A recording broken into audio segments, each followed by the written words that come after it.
Aviation Presentation by me, Mickey. Hi, Professor. I'll be your pilot for today, since I know about planes and I like them. But that's enough about me. How do you feel about flying?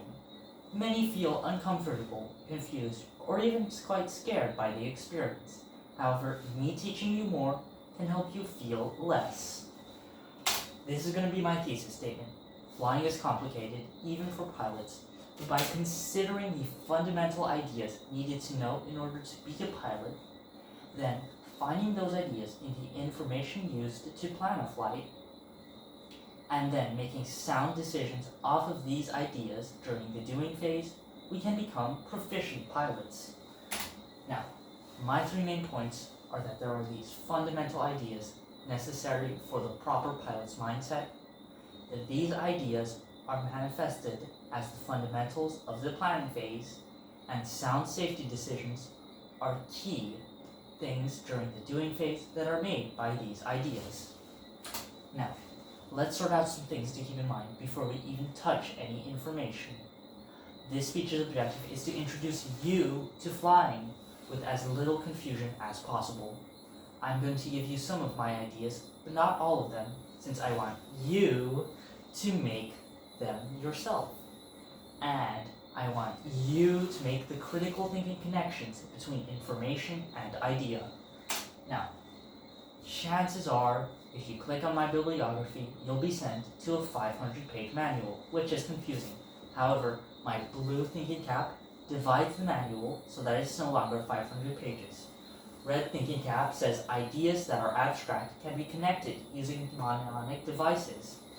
Green thinking cap says that practice can help you become familiar with ideas and procedures. Now, here are some things to keep in mind for the pilot's mindset. In aviation, the simplest solutions are the most practical and effective. Planes fly off of ideas and decisions, not just information. And practicing gives a really good safety margin. In addition, when considering something important, consider its normal procedures, emergency procedures, and limitations. Now, I think that pre-flight planning is a lot like making an informative presentation about the 25 different types of sugar types, visualized and graphed, so that bakers can be proficient at baking.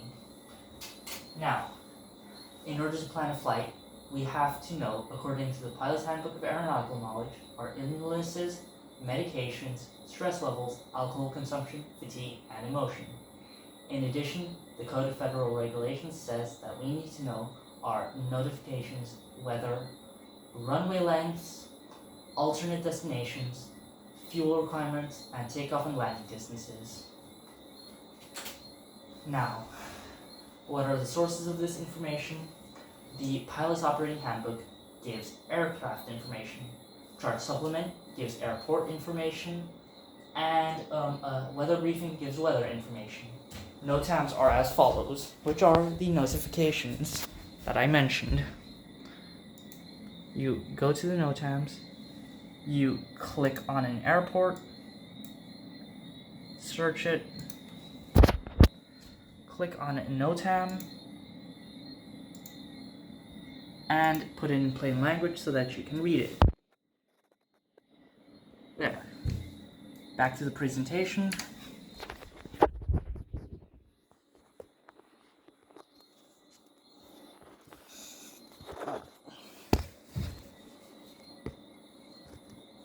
Now, while technical, this information is quite important. Flights are either visual or instrument based on whether you can see the ground or not. ATC keeps fast planes from hitting each other by telling us where to go. Priorities are: don't hit the ground, get to your destination, and work with your crew.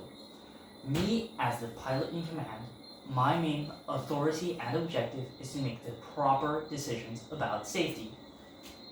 Now, it's time for the doing phase. Only look at the first bullet.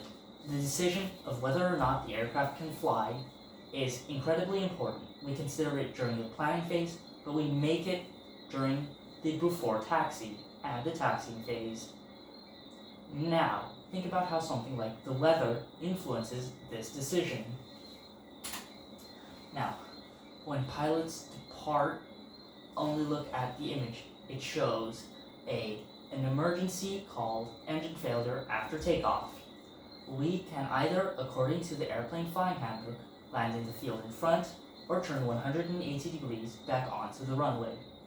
Think about how something like the airplane performance influences this decision, although you can think about other things.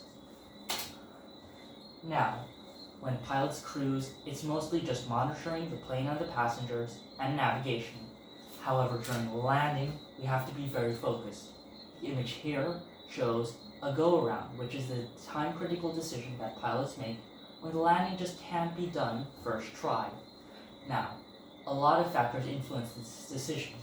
One of them is how proficient and familiar we are with the aircraft, although do consider other things as well.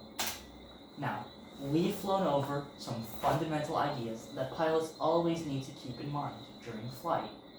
We've seen how these ideas manifest themselves as the fundamentals of the planning phase, and we've seen how these ideas form the most important decisions during the doing phase. And this isn't all there is to it. It's not even a lot, but for this presentation, it's enough, since it replaces bad emotions like confusion and fear with a mindset defined by critical thinking. This is my bibliography, and it marks the end of the presentation. Bye-bye, Professor, bye!